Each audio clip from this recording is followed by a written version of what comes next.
नमस्कार मित्रांनो. आज आपण जी कथा ऐकणार आहोत ती एका अशा स्त्रीची आहे जिने आयुष्यातील भावनिक रिकामेपण भरून काढण्यासाठी चुकीचा मार्ग निवडला आणि त्या एका निर्णयामुळे दोन कुटुंबांचं आयुष्य कायमचं बदलून गेलं. ही कथा आहे बीड जिल्ह्यातील धरणगाव या काल्पनिक गावातील. या गावात राहत होती स्वाती पाटील. वय साधारण 32 वर्षे. लग्नाला जवळपास 10 वर्षे झाली होती. दोन लहान मुलांची ती आई होती. स्वातीचा नवरा अमोल पाटील हा मेहनती आणि जबाबदार माणूस होता. तो एका खाजगी कंपनीत काम करत होता. रोज सकाळी 8 वाजता घराबाहेर पडायचा आणि रात्री उशिरा घरी परतायचा.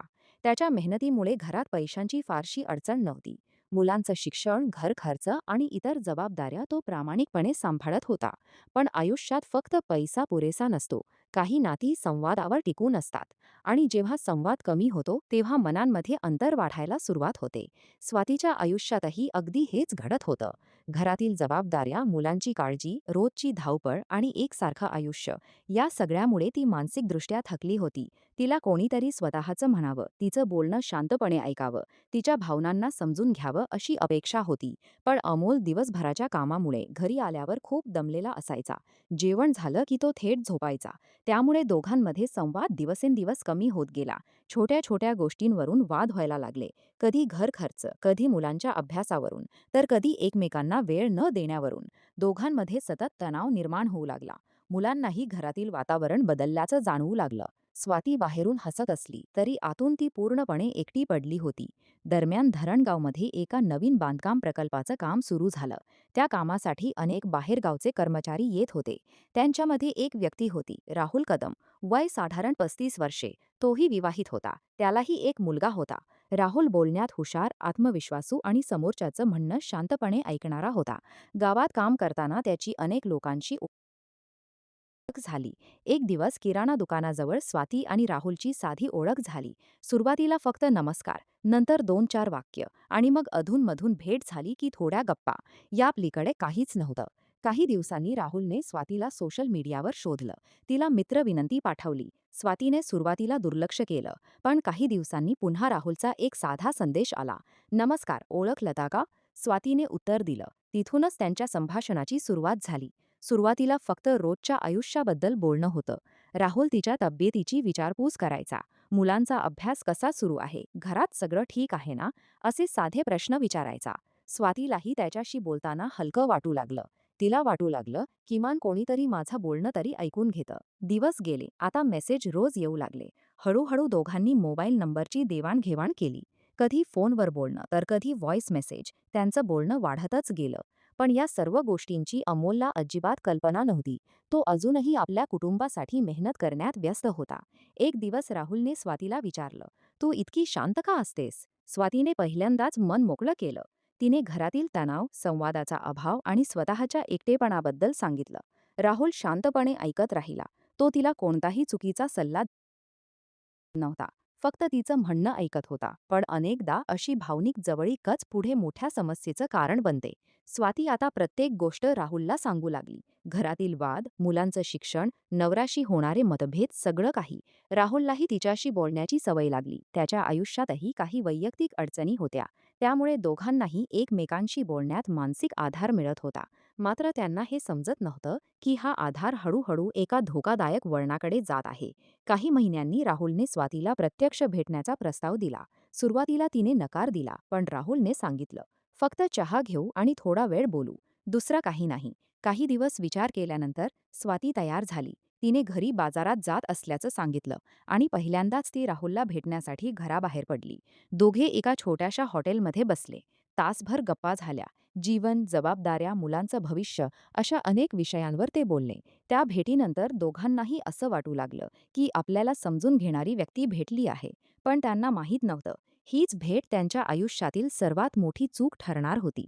कारण त्या दिवसापासून त्यांनी एकमेकांना भेटण्याचं प्रमाण वाढवलं. गावात काही लोकांच्या नजरा त्यांच्याकडे वळू लागल्या.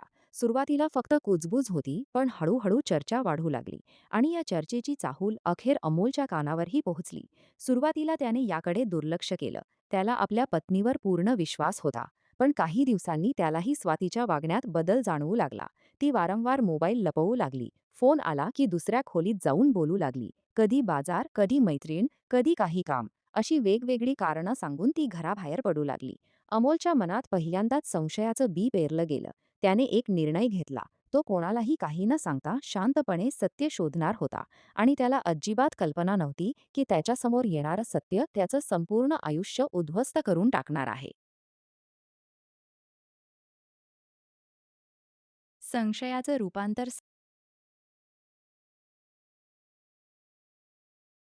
सत्यात आणि सुरू झाली धोकादायक खेळी. मागील भागात आपण पाहिलं की धरणगाव या काल्पनिक गावात राहणारी स्वाती पाटील आणि राहुल कदम यांची सोशल मीडियावरून ओळख झाली. सुरुवातीला साध्या गप्पांमधून सुरू झालेला संपर्क हळूहळू वाढत गेला. दुसरीकडे स्वातीचा पती अमोल याला पत्नीच्या बदललेल्या वागण्यामुळे संशय यायला सुरुवात झाली. काही दिवस अमोल शांत राहिला. तो कोणताही निर्णय घाईत घेऊ इच्छित नव्हता. लोक काय बोलतात त्यावर विश्वास ठेवायचा नाही. स्वतः सत्य पाहिल्याशिवाय निष्कर्ष काढायचा नाही, असं त्याने मनाशी ठरवलं. मात्र दिवसेंदिवस स्वातीच्या वागण्यात होणारे बदल अधिक स्पष्ट दिसू लागले. घरात असताना ती सतत मोबाईलकडे लक्ष द्यायची. एखादा संदेश आला की तिच्या चेहऱ्यावर हसू यायचं. अमोल समोर आला की ती लगेच मोबाईल लॉक करायची. पूर्वी प्रत्येक गोष्ट नवऱ्याशी बोलणारी स्वाती आता शांत राहू लागली होती. अमोलला हे सगळं खटकत होतं. एके दिवशी त्याने सहज विचारलं, "आजकाल तू खूप बदलली आहेस, काही अडचण आहे का?" स्वातीने हसत उत्तर दिलं, "काही नाही, फक्त कामाचा ताण आहे." अमोलने विषय तिथेच सोडला. पण त्याच्या मनातील संशय आता वाढतच होता. दुसऱ्या दिवशी अमोल नेहमीप्रमाणे कामावर गेला. पण अर्ध्या रस्त्यातूनच तो परत फिरला. घरापासून थोड्या अंतरावर उभा राहून तो निरीक्षण करू लागला. सुमारे अर्ध्या तासाने स्वाती घराबाहेर पडली. तिने मुलांना सांगितलं, "मी बाजारात जाऊन येते." अमोल तिच्या मागे अंतर ठेवून जाऊ लागला. स्वाती गावाच्या बसस्थानकाजवळ पोहोचली. काही वेळाने राहुल तिथे आला. दोघांनी एकमेकांशी काही वेळ बोलणं केलं आणि जवळच्या उपाहारगृहाच्या दिशेने ते निघून गेले. अमोलने दुरून हे सर्व पाहिलं.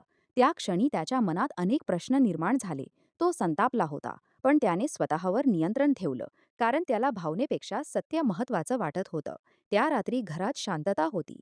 जेवण झाल्यानंतर अमोलने स्वातीला विचारलं, "आज बाजारात काय घेतलंस?" स्वातीने काही सामानाची नावं सांगितली. अमोलने शांतपणे तिच्याकडे पाहिलं आणि म्हणाला, "आज मी तुला बाजारात नव्हे, दुसरीकडे पाहिलं." हे ऐकताच स्वाती काही क्षण गप्प झाली. तिला काय बोलावं हेच सुचेना. अमोल पुढे म्हणाला, "जर काही अडचण असेल तर स्पष्ट सांग, पण माझ्यापासून काही लपवू नको." स्वातीने उत्तर टाळलं. त्यामुळे दोघांमध्ये मोठा वाद झाला. मुलं घाबरून एका खोलीत बसून राहिली. शेजाऱ्यांनाही आवाज ऐकू येत होता. त्या घटनेनंतर काही दिवस दोघांमध्ये फारसं बोलणं झालं नाही. स्वाती बाहेरून शांत दिसत होती, पण तिचा राहुलशी संपर्क सुरूच होता. ती त्याला घडलेली प्रत्येक गोष्ट सांगत होती. राहुलने तिला काही दिवस सावध राहण्याचा सल्ला दिला. "थोडे दिवस भेटू नको, परिस्थिती शांत होऊ दे," तो म्हणाला. पण काही दिवसांनंतर दोघे पुन्हा भेटू लागले. आता ते अधिक सावध झाले होते. सार्वजनिक ठिकाणी कमी वेळ थांबणं, वारंवार जागा बदलणं आणि कमी वेळ भेटणं, अशा प्रकारे त्यांनी स्वतःला लपवण्याचा प्रयत्न केला. दरम्यान गावात चर्चा वाढत होती. काही लोक फक्त अंदाज लावत होते, तर काही जण थेट अमोलपर्यंत गोष्टी पोहोचवत होते. अमोलला या चर्चेमुळे मानसिक ताण येऊ लागला. त्याचा स्वभाव चिडचिडा झाला. कामावरही त्याचं लक्ष लागत नव्हतं. एक दिवस त्याने पत्नीला शांतपणे सांगितलं, "आपल्या मुलांचा विचार कर. आपल्यात काही अडचणी असतील तर आपण बसून बोलू." स्वाती काहीच बोलली नाही. तिच्या मनात गोंधळ होता. एका बाजूला संसार, दुसऱ्या बाजूला राहुलशी निर्माण झालेली भावनिक जवळीक. ती कोणताच स्पष्ट निर्णय घेऊ शकत नव्हती. दुसरीकडे राहुलच्याही आयुष्यात तणाव वाढत होता. त्याच्या पत्नीला त्याच्या बदललेल्या वागण्याची जाणीव होऊ लागली होती. तो वारंवार घराबाहेर राहू लागला. मोबाईलवर जास्त वेळ घालवू लागला. घरीही त्याच्यावर प्रश्न विचारले जाऊ लागले. राहुलला आता दोन वेगवेगळी आयुष्य सांभाळणं कठीण जाऊ लागलं. त्याच्या मनात एकच विचार सुरू होता, ही परिस्थिती किती दिवस अशीच चालणार? काही दिवसांनी स्वातीने राहुलला फोन केला. तिचा आवाज खूप तणावपूर्ण होता. ती म्हणाली, "अमोलला आता जवळपास सगळं समजलं आहे. रोज घरात वाद होतात. मला काहीतरी निर्णय घ्यावा लागेल." राहुल काही क्षण शांत राहिला. तो म्हणाला, "घाईत कोणताही निर्णय घेऊ नकोस. आधी शांतपणे विचार करू." पण त्या दोघांच्या लक्षात येत नव्हतं की परिस्थिती आता त्यांच्या हाताबाहेर जाऊ लागली होती. दरम्यान गावात वार्षिक यात्रा आणि सांस्कृतिक कार्यक्रमाची घोषणा झाली. संपूर्ण गाव त्या कार्यक्रमाच्या तयारीत व्यस्त होतं. अमोलनेही ठरवलं की त्या दिवशी काम आटोपून रात्री कार्यक्रमाला जावं. ही गोष्ट स्वातीला समजली आणि तिनेही माहिती राहुलला दिली. त्या रात्री दोघांमध्ये बराच वेळ फोनवर चर्चा झाली. त्या चर्चेत